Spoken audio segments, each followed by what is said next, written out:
আমি ধ্বংস। এই জীবনে যতটুকু দুঃখ আমি পেয়েছি, সত্যি বলছি, তার এক বিন্দুও পরিমাণও বহন করার শক্তি আমার ছিল না। কখনো চাইলেই কাঁদতে পারিনি, কখনো কারো কাঁধে মাথা রেখে বলতে পারিনি আমি ভালো নেই। তাই নিজের ভিতরেই সব জমিয়েছি হাসি মুখের আড়ালে, নীরবতার গভীরে।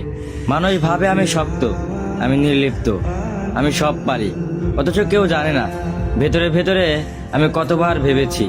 একা রাতে বালিশ ভিজিয়েছি, চোখের জল দিয়ে গোপনে যুদ্ধ চালিয়ে গেছি।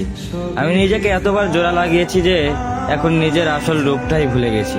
কখনো ভাবিনি হয়তো এই দুঃখগুলো সামলে নিতে পারবো, হয়তো সময় ঠিক করে দিবে সবকিছু।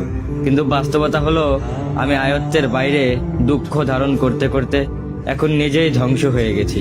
এখন মনে হয় আমি নেই, আমি কেবল এক ভাঙা মানুষ, যার ভিতরে অনেক কথা জমে আছে কিন্তু শোনার কেউ নেই।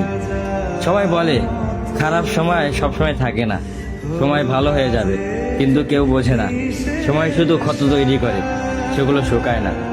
আমি এখন কেবল একটু নীরবতা, মুখে হাসি, চোখে অন্ধকার আর মনে একরাশ দুঃখের বোঝা নিয়ে প্রতিদিন বেঁচে থাকার অভিনয় করে যাই।